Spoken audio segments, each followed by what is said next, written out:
Thanks very much for staying with us. Time now for Eye on Africa with me, Georgia Calvin-Smith. Tonight, Pretoria says that it is ready to cultivate peace efforts over Russia's invasion of Ukraine, as well as welcoming Volodymyr Zelensky to South Africa. President Ramaphosa has been busy speaking to key players in the Eastern European conflict, including the US's Donald Trump. Also, Tanzania's main opposition party, Chadema, is being squeezed from all sides. Disqualified from October's elections, its leaders facing treason charges, and now 2 senior party officials are arrested. And Togo's Nana Benz band gets set to hit French roads with their blend of percussion and voodoo values. The feminist-fronted Women Want European audiences to stand up and dance and stand up in defense of nature and respect for others. But first, Pretoria is speaking to all players as it pushes for an end to Russia's war in Ukraine. On Thursday, President Cyril Ramaphosa met with Ukrainian leader Volodymyr Zelensky on his first trip to South Africa.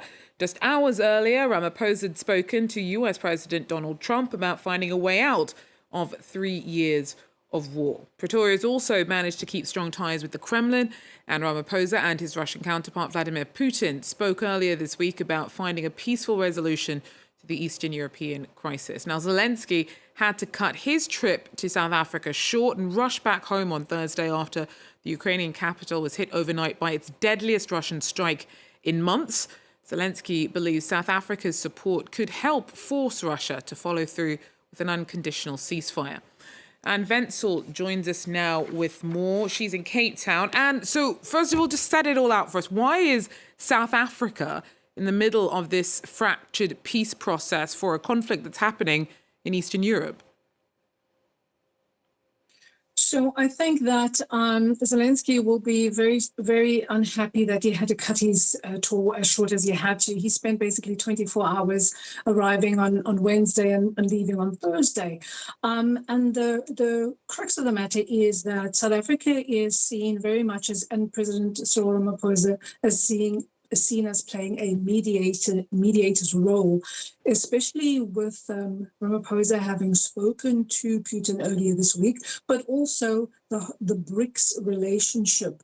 Ramaphosa and Putin, of course, are part of this group, so they have a relationship, they have a history. And then if you cast your mind a bit further back, you may not be aware that South Africa, of course, always had a relationship with history had a relationship with Russia from its struggle period, where Russia was one of the supporters during the apartheid era. So there's a lot of kind of ties between South Africa and Russia. So it would be hoped, and analysts are seeing this as well, that Zelensky is hoping that Ramaphosa will be the one to bring Russia to the table, to sit down and help them get closer to peace. Zelensky himself was saying that he hopes that this can be the case. And Ramaphosa, when they were speaking to the media earlier today, Ramaphosa said that the meeting had strengthened the bond between the two countries.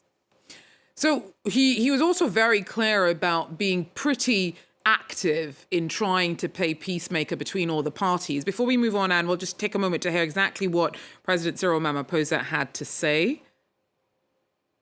We as South Africa would be willing to play our role in supporting the peace process between Ukraine and Russia. And I do believe that the leaders on the African continent who went to Russia and Ukraine would be willing to play that positive role as well. For us, it is important that this war should be brought to an end, and we would like to see an agreement, first for a ceasefire, and secondly, to bring the war to an end completely. So what does all of this mean for Ramaphosa, South Africa, Pretoria's pretty tense relationship with the United States, which is also a key player in what's happening with the war in Ukraine? So Ramaphosa also said that just before he met with Zelensky, he was on the phone with American President Donald Trump. And he said that Trump and he had both agreed during this phone call that there needed to be peace in the Ukraine, if only to stop the increasing loss of life. So that would seem like a positive step in the right direction. He also, Ramaphosa, said that Trump and he had agreed that they needed to meet in the near future. Now, this, of course, to discuss the frosty relationship that currently exists between the United States and South Africa.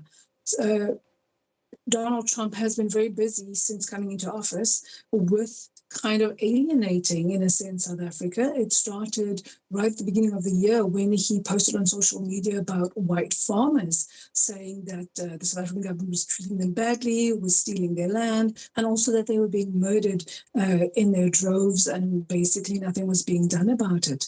He was challenged in this because there's no factual evidence to support this. Nobody's land is being taken without compensation. And if you don't want compensation for your land, nobody's going to take it because that would be a land grab. So there was that. And then, of course, a few weeks ago, there was, he said it again, and he invited the farmers to come to America, even saying, come, bring your families, we will fast track you to citizenship. So far, it doesn't appear that anybody has accepted this offer. And then there was the matter of tariffs. So a 30% tariff on South African exports is quite hefty, especially in our agricultural sector. For example, with oranges, and outside of Cape Town is Citrusdal, and that's a farming community which will be badly affected because of the oranges that they send out. So these are things that need to be seriously discussed with Trump. And they need to move forward because right now the fracture threatens not only South Africa, but Africa as well, because Africa as a continent is kind of going, especially with also the US aid being the cessation of US aid, is saying, look, well, you know, what do we need from America and what can we do for ourselves? And we've seen this happening in America as well. Yes. Anne Wenzel, thank you so much for breaking that all down for us. Anne Wenzel there speaking to us from Cape Town as Cyril Ramaphosa sets out his ambitions for moving along the peace process in Russia's war in Ukraine. Now, in a tit-for-tat move, Tanzania has banned the importation of agricultural products from South Africa and Malawi. All three belong to the Southern African Economic Regional Bloc, SADC, and Dodoma had demanded that bans on some of its commodities recently introduced by the near neighbours be dropped by Wednesday. Well, that didn't happen, so Tanzania will now start blocking goods bound for landlocked Malawi from passing through, even as talks continue. Staying with Tanzania, two top officials from its main opposition party, Chadema, have been arrested on their way to court. They'd been planning on being at proceedings against their leader, Tundu Lissu, who's been accused of treason for calling for reforms ahead of October's elections. Our correspondent tells us more.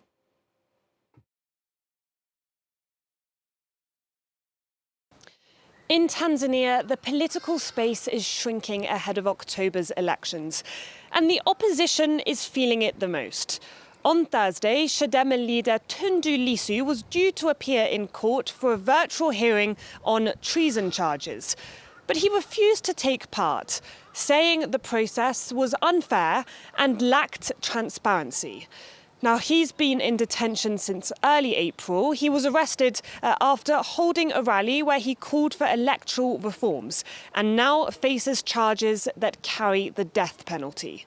Also on Thursday, two of Chadema's top officials were arrested while allegedly heading to a rally in support of Lissu. The party has already been taken off the ballot.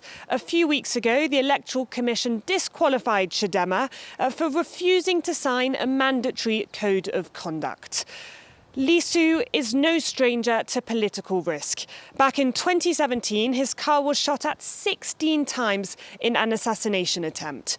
He went into exile, returned in 2020 to run against then-President John Magufuli, but left again after claiming the election was rigged.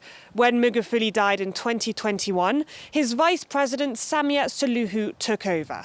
At first, there was hope for change. She reopened some media outlets and gave a little more space to the opposition. She even allowed Lissu to return in 2023. But those hopes did not last. Analysts now say her government is sliding back into authoritarian rule. Finally, we head to Togo, where the Nana Benz band are getting ready to head out across French roads with their blend of song, percussion and voodoo principles. The women who front the outfit say that they're looking forward to their latest tour and want to both entertain and uplift European audiences with their own particular cultural perspective. Our team went along to meet them. This musical genre, called digital voodoo, blends trance-inducing rhythms with funk and mesmerizing chants. Their name, Les Nana Benz du Togo, pays tribute to the powerful Togolese women in the 1960s who built their wealth in the cloth trade. The trio celebrates a legacy of female empowerment and economic independence. Offstage, the artists are voodoo priestesses.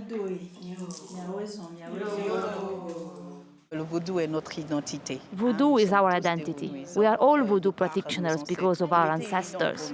It was only natural for us to infuse our identity with today's modern music.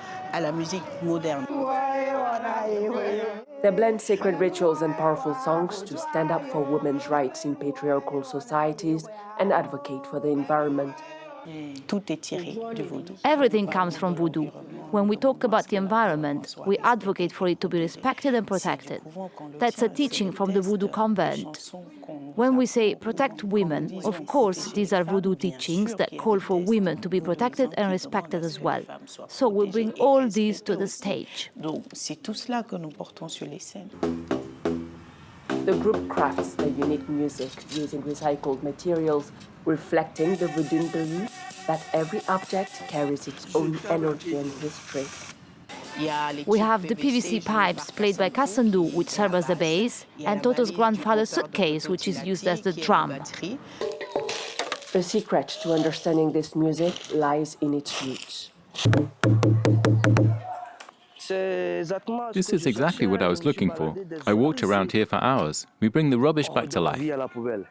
Guided by mentor Peter Solo of Voodoo Game, Nana Benz du Togo channels the sacred melodies and rhythms of voodoo from Togo and Benin, crafting music that transcends mere performance to become a spiritual experience.